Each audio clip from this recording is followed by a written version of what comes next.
The next group I found that has seriously impacted America's culture is the Frankfurt School. The Frankfurt School was a sort of an outpost in America of European socialism. Willy Munzenberg, with a few other Bolsheviks, founded the Frankfurt School. The two leading members are Herbert Marcuse and Franz Neumann.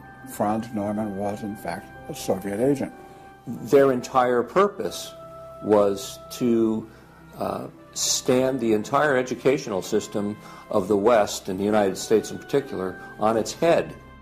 Bertrand Russell, who worked with the Frankfurt School, said, "By using psychological techniques to teach the children, we will be able to produce, quote, an unshakable conviction that snow is black," unquote. They established a school here. With the help of John Dewey, he helps bring these German intellectuals to America in 1933, drop them down at Princeton, Berkeley, Brandeis, to go after education and media. Included in those goals were the teaching of homosexuality and sexuality to children, the promotion of excessive drinking, and destruction of religion in the United States. That was a big one. And they basically started the social rot. Willy Munzenberg said, "We are going to make the West so corrupt it stinks." I love spending time with my family, July 4th, baseball, and apple pie, and my mind can't even comprehend that there were groups of intellectuals back in the 1930s plotting and planning how they could make America so corrupt it stinks.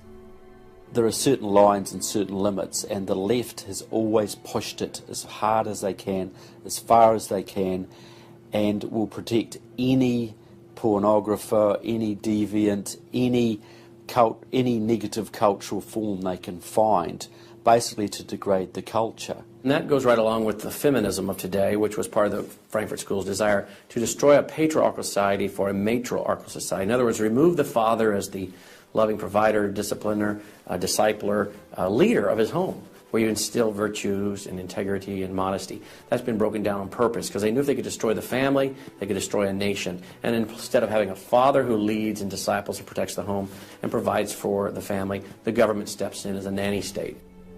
The Frankfurt School developed the concept of cultural Marxism. Penetrate the culture, take it over, and then everything else will follow. And of course they did that, and today we've had a complete cultural revolution. As many people in America are familiar with the phrase "make love, not war," that actually came from Herbert Marcuse, who was with the Frankfurt School. So these guys went after education, they went for media, and they've been very successful in changing the entire worldview of Americans through what they call political correctness, but it's really cultural Marxism, with the goal being to destroy Christianity, then create chaos, and then move to their ultimate goal, which is from cultural Marxism to traditional Marxism, which is socialism. Most of the strategy to remake America from within started with Antonio Gramsci, who wrote over 2,000 pages back in the 1930s outlining how to take a Judeo-Christian culture down from the inside. The plan he suggested has been the main focus of the left ever since. Antonio Gramsci was a neo-Marxist philosopher. Antonio Gramsci was an Italian communist. Antonio Gramsci is probably the biggest troublemaker in the world. He's probably got more responsibility for our social ills than anybody else on the planet. He knew of the importance of undermining the morals and the character of this country. Because America had a strong Christian heritage, you had to attack the culture. You had to change the culture. Even to pornography, into areas that most people normally wouldn't accept. He said that we're going to destroy the West by destroying its culture. We're going to infiltrate and we're going to turn their music, their art, and their literature against them. That means that you penetrate the universities, you write the books, the novels, the poetry, the music, the book reviews. And once you control the culture, then you can sort of shape the thought of rising generations. He differed with Marx. Instead of, for example, destroying the church and the other basic institutions, he said infiltrate them and use them to change the culture. what Gramsci had to say was that this is the way that government is perpetuated and society is perpetuated is through these churches, because they set the standards, they set the framework of the way people live, of rules, how a family should be structured. He didn't want a revolution on the streets that would be overturned by the police the next day. He wanted to change society over the long term so that we'd have a revolution without us even realising it, basically. And the communists have been very effective in promoting their ideology in Hollywood, in the mass media. And I think he was quite right. I think that's exactly what has happened. I think that's the way it's worked. I think it's working that way now. And that's where a lot of these people come from. And that's been the big success story of communism in the last 50 years. It's the professors, it's the educationalists, it's the journalists. They are the shock troops, the Gramscian shock troops of the future. And one of Gramsci's all-star disciples, Saul Alinsky, became one of the most influential radicals of the 1960s. Well, Saul Alinsky was a prominent radical in 1930 Chicago. He worked closely with the Communist Party. He used to go down and train at the rifle range with Leon Dupre, who was later a mentor of Barack Obama. And they used to train to shoot because they knew the revolution was just around the corner. But that didn't come, so he got a bit more subtle.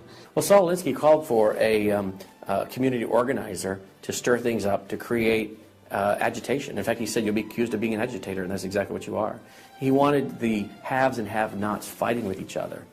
It wasn't until I was watching an old film from World War II that I realized what the left has been doing in America to pit the poor against the rich, blacks against whites, and the young against the old is the same tactic Hitler used to disunify Germany. You see, they knew that they were not strong enough to conquer a unified country. So they split Germany into small groups. They used prejudice as a practical weapon to cripple the nation. Remember that when you hear this kind of talk. Somebody is going to get something out of it, and it isn't going to be you. And they use the conflict as justification for more government to stop the chaos. So they create the chaos, and then they step in as a solution to the chaos. And as Francis Schaeffer said, once this chaos comes, most people will willingly give over to an authoritarianism because they don't want the chaos. His book was kind of the field manual, if you will, for these activist organizations. Which President Obama studied and taught at a workshop for 4 years in Chicago as a community organizer for ACORN. As I was reading through Rules for Radicals to see where he was coming from, I just happened to take a look at the dedication in the front of the book. And this is what I saw. Quote, "Lest we forget at least an over-the-shoulder acknowledgement to the very first radical, the first radical known to man who rebelled against the establishment and did it so effectively that he at least won his own kingdom, Lucifer." Unquote.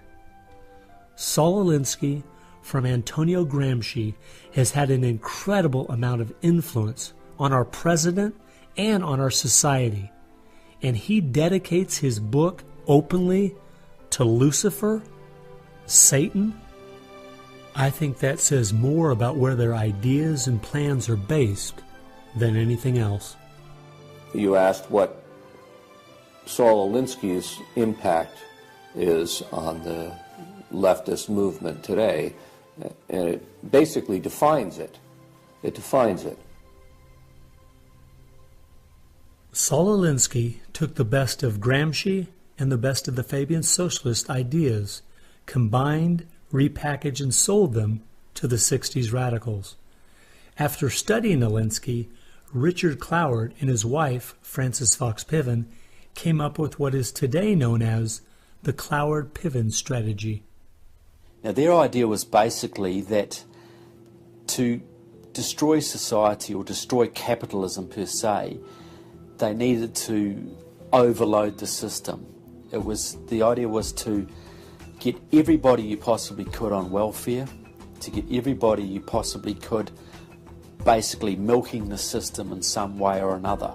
It was called the crisis strategy, and it became very well known by activists and radicals in the 60s. They published an article in the May 1966 issue of Nation magazine called The Weight of the Poor, in which they outlined their strategy. Rathke read that article, and Rathke ended up starting what we now know today as ACORN. And of course, Cloward and Piven had been studying Saul Alinsky. So Antonio Gramsci gives us Saul Alinsky. Saul Alinsky gives us the Cloward-Piven strategy, this husband and wife that said, hey, let's collapse the American economy by implementing so many entitlements, so much of a welfare state at collapse.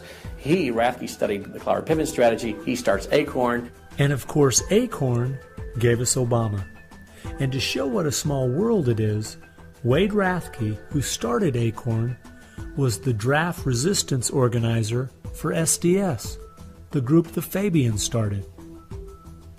They've used that strategy ever since to expand voting rolls, to expand welfare rolls wherever they can, basically just to overload the system, to increase the tax burden on the middle class, and basically bring capitalism one step closer to destruction. I guess we shouldn't be surprised that we still have open borders, that so many people are dependent on the government, and that the left keeps pushing these programs when all they've done is tear apart the black families in America and create generational cycles of poverty.